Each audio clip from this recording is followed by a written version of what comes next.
Assalamualaikum warahmatullahi wabarakatuh. Selamat datang kembali di channel YouTubeku Daily Day.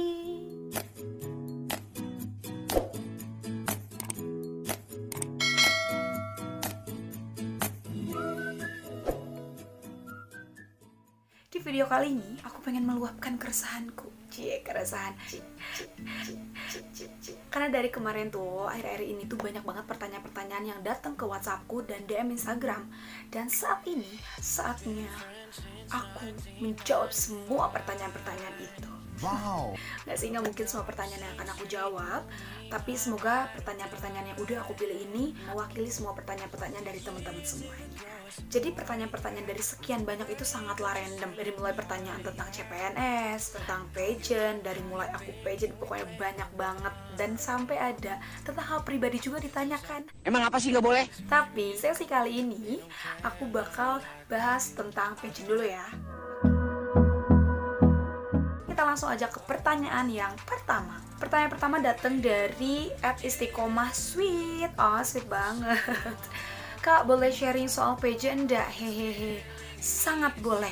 Dan ini saatnya kita sharing mengenai pageant-pageant yang pernah aku alami tapi ya. Makanya budayakan tonton sampai habis. Jangan lupa like dan subscribe. So the next question dari K_Purwanti. Awal mula masuk ke dunia pageant gimana teh? Awal mula. Aku berpikir dulu, awal mulai itu tahun berapa ya? Sekarang udah tahun 2020. Ya, jadi aku pertama awal mula ikut pageant itu coba-coba.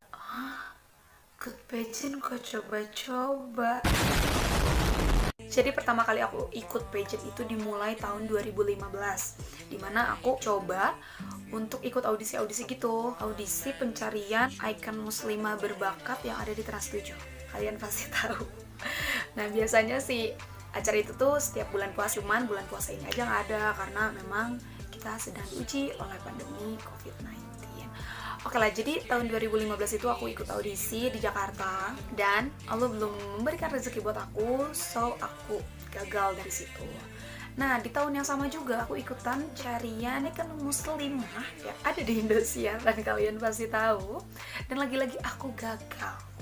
Tapi dari situ aku tetap berusaha, tetap belajar dan aku ambil hikmahnya aja gitu kan. So, di 2016-nya aku coba ikutan lagi di Trans 7 itu, aku balik lagi ke Jakarta, ikut audisi yang sama dan lagi-lagi aku belum diberi kesempatan. Setelah itu aku berpikir, oke, ini ajang nasional dan sangat kecil kemungkinan aku langsung tiba-tiba menjadi finalis atau bahkan menjadi winner gitu loh. Sangat kecil banget kemungkinannya. Jadi aku berpikir ya udahlah, mungkin aku harus berusaha dari bawah dulu karena ini kali pertama, so apa salahnya aku mulai dari nol. Karena untuk menjadi orang sukses tuh sangat sedikit sekali untuk langsung orang tiba-tiba kaya gitu loh, kecuali kita terlahir dari orang tua yang kaya gitu kan. So, aku di 2016 itu ketika setelah gagal, aku belajar lagi. Dan di 2016 itu, setelah aku ikut audisi itu, aku mencoba audisi pemilihan duta wisata daerah di daerahku. Dan lagi-lagi, aku belum diberi kesempatan. Tapi bener ya, itu kayak 4 kali aku ikutan kayak gitu. Kan aku tinggal di Bogor nih. Nah, dari Bogor 3 kali aku ke Jakarta, 3 kali aku gagal. Dan aku dari Bogor ke Sukabumi menempuh sekitar 80 km, dan aku gagal lagi. Dan setelah audisi itu, aku langsung pulang ke Bogor dan di motor aku nangis sampai Bogor. Nangis sampai Bogor. Karena bener-bener aku tuh kecewa terhadap diri sendiri gitu kan. Tapi ya mau gimana lagi, berarti itu tandanya membuat aku harus belajar lagi. So di 2017 aku ikut audisi itu lagi, pemilihan duta wisata daerah, dan alhamdulillah Allah memberikan kesempatan. 2017 lanjut ke 2018, aku ikut putri nelayan di daerah juga, dan alhamdulillah aku dapet place, dan alhamdulillah aku dapet golden ticket untuk ke Putri Pariwisata Indonesia. Nah, dari situ aku terus belajar, aku ikutan lagi, dan aku alhamdulillah dapet di wakil 1 atau runner up 1 di Putri Padi Jawa Barat 2019. Dan terakhir aku ikut ke Putra Putri Wisata Indonesia 2020, dan alhamdulillah Allah memberikan rezeki pada aku, dan aku diamanahkan untuk menjadi Grand Winner Putri Wisata Indonesia 2020. Jadi gitu perjalanannya. Baik, kalau gitu kita lanjut aja ke pertanyaan yang ketiga. Pertanyaan ketiga datang dari Putra Nur 22. Mengapa Anda begitu tertarik dengan dunia pageant? Kenapa? Ya, ketika ditanya aku kenapa tertarik ke dunia pageant, karena selama perjalanan aku di pageant itu, setiap ajangnya aku bertemu sama orang-orang hebat. Kenapa aku bisa mengatakan orang-orang hebat? Karena di situ tuh kita bertemu dengan orang-orang yang memiliki motivasi berbeda tapi satu tujuan. Dimana ketika aku ikut di ajang Duta Wisata, kita tujuannya sama, ingin mempromosikan pariwisata. Ketika aku ada di ajang Putra Putri Padi, tujuannya sama, kita ingin menjadi Duta Pertanian. Begitupun selanjutnya. Nah, itu tuh orang-orang yang kita bisa katakan jarang banget kita temui. Karena nggak semua orang yang bisa seperti mereka gitu. Makanya aku tertarik banget di dunia pageant, karena aku bisa bertemu dengan orang-orang hebat, dan aku bisa sharing sama mereka. The next question dari Wolfiani.uk. Gimana caranya bisa jadi orang yang percaya diri teh? Untuk jadi orang yang percaya diri, kita harus kenali diri dulu. Nah, sekarang gimana kita bisa percaya diri kalau kita pun belum kenal terhadap diri kita sendiri? Nah, sekarang aku kenal terhadap diri aku kenal batasan aku di mana, kelemahan aku atau bahkan kelebihan aku kenal. So, aku explore, aku expose apa yang ada di diri aku. Jadi kunci untuk percaya diri adalah be yourself. Itu aja sih, jangan jadi orang lain. Karena untuk jadi orang lain emang kita kenal, emang kita menguasai menjadi orang lain? No.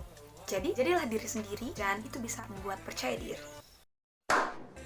Pertanyaan selanjutnya, pertanyaan dari Ratu Norabi _ Kemarin kakak ikut PPWI itu tesnya di mana dan berapa tahap audisinya? Oke, karena kemarin aku itu di Putra Putri Wisata Indonesia itu generasi pertama, dan pada saat itu provinsi Jawa Barat, belum ada audisi regional. Jadi aku langsung ke audisi nasional. Dan untuk tahapannya aku menjalani tahapan audisi online.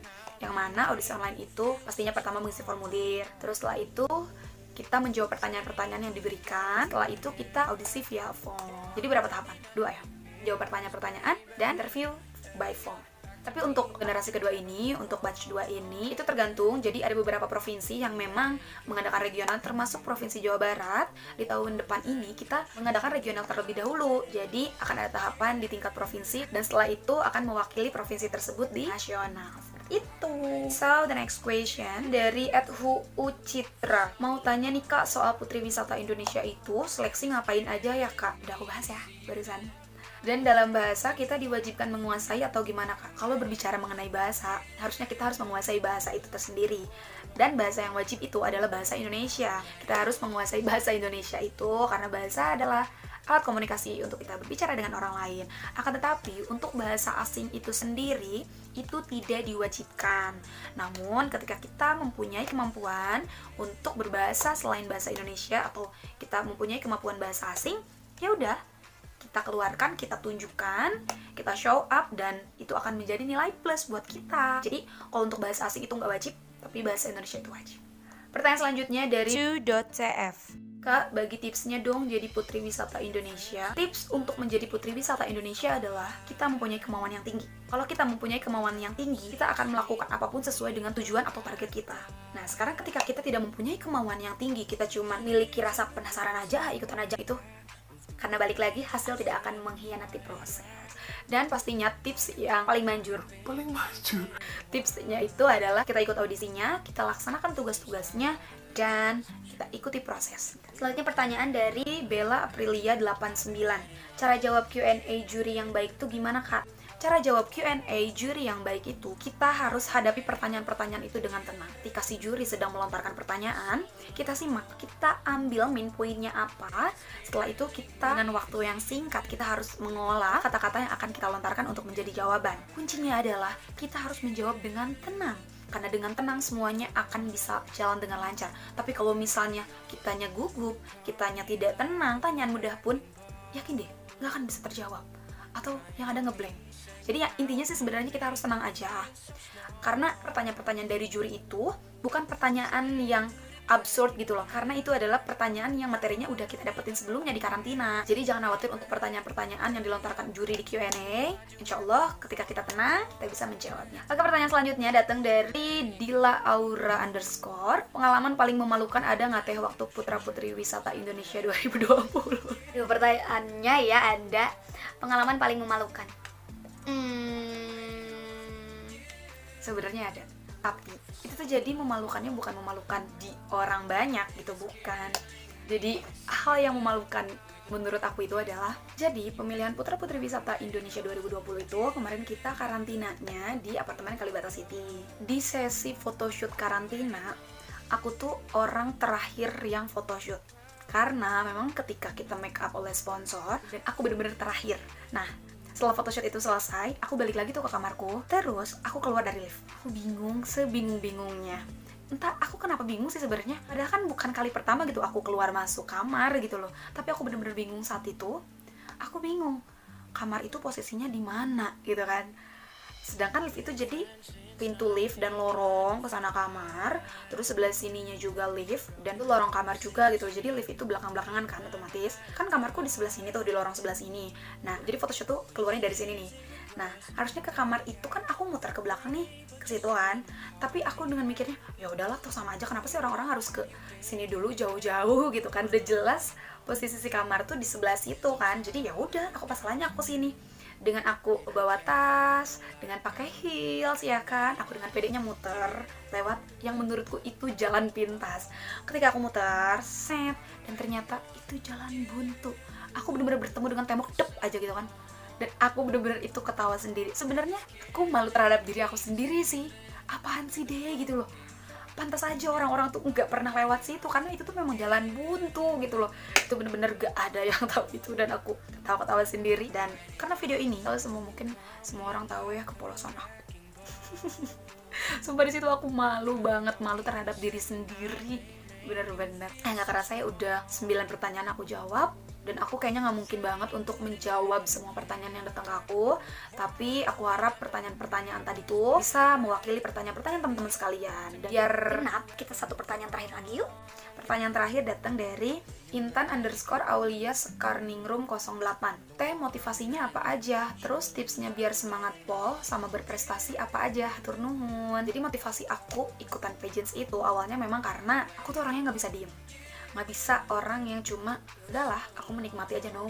Aku tipikal orang yang penasaran dan ingin merasakan terjun langsung gitu. Makanya aku ikut Jang Pageant ini bukan hanya dalam satu bidang, karena bener-bener aku tuh pengen tahu lebih dalam ada apa sih dalam bidang tersebut gitu. Nah itu termasuk salah satu motivasi aku karena aku ingin terjun langsung gitu. Aku nggak mau hanya menjadi penikmat tapi ingin menjadi penggerak.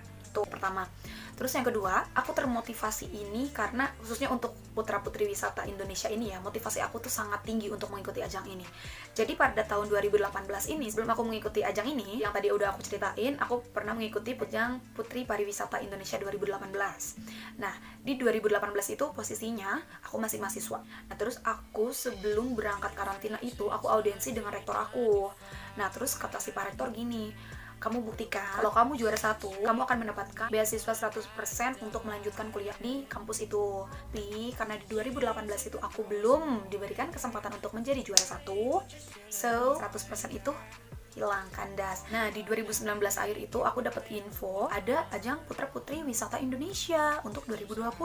Nah, apa salahnya kan aku mencoba dan aku tetap membawa nama kampusku karena memang sampai saat ini aku masih aktif di kampus, di organisasi kemahasiswaan gitu loh. Jadi aku tetap bekerja sama dengan adik-adik aku di sana. Adik-adik aku tetap membantu aku dalam proses ini. Dan aku sebelum karantina Putra Putri Wisata Indonesia ini aku audiensi kembali dengan Pak Rektor. Nah, Pak Rektor alhamdulillah masih ingat ke aku ya. Jadi ya 2 tahun lalu aku mengikuti ajang yang sama tapi beda penyelenggara. Pada saat itu aku belum mendapatkan rezeki untuk full beasiswa itu. Aku minta lagi nih ke Pak Rektor. Terus kata Bapak, ya udah kamu jangan memikirkan apapun. Pokoknya sekarang kamu bismillah, coba lakukan yang terbaik. Nah, itu bener-bener motivasi aku untuk bisa maksimal dalam mengikuti ajang ini gitu. Sampai pada malam grand final, aku masih inget banget pas di malam grand final, alhamdulillah aku itu mendapatkan posisi top 15 best talent. Jadi si top 15 itu perform di opening. Selain aku kan menari jaipong. Tarian jaipong aku itu penampilan pertama di opening itu. Jadi bener-bener ketika MC udah ngomong, finalis keluar dan aku sama temen-temen aku yang nari juga. Dan pertama kali aku menginjakan kaki di panggung itu, bener-bener niat aku, bismillah, ketika memang aku ada rezekinya untuk kuliah S2 dengan beasiswa 100%, aku bisa.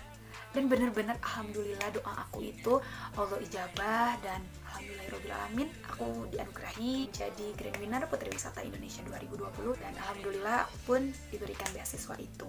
Nah, jadi itu tuh bener-bener menjadikan motivasi aku untuk berjuang gitu loh. Nah, jadi buat temen-temen, buatlah motivasi itu di diri kita sendiri karena dengan motivasi itu kita bisa melakukan semaksimal mungkin. Yakin deh, kalau kita nggak punya motivasi bener-bener kayak ya udah cuma jalanin aja ya kan. Nah, tapi kalau kita motivasinya tinggi, aku yakin semangat kita bakal muncul tergantung motivasi kita. Jadi pokoknya pondasinya itu adalah kita harus mempunyai motivasi yang tinggi. Dengan mempunyai motivasi yang tinggi, kita bakal bersemangat dan insya Allah prestasi akan menghampiri kita. Ya, alhamdulillahirobbilalamin. 10 pertanyaan alhamdulillah udah aku jawab. Dan aku minta maaf buat teman-teman yang memang pertanyaannya belum bisa aku jawab. Semoga pertanyaan-pertanyaan tadi bisa mewakili pertanyaan-pertanyaan kalian. Dan untuk next video aku bakal bahas tentang pageant-pageant lagi, tapi aku nggak akan sendirian di situ. Aku bakal collab dengan penggiat-penggiat pageant di Indonesia. Aku minta saran ke kalian, aku harus collab dengan siapa aja. Komen di bawah ini.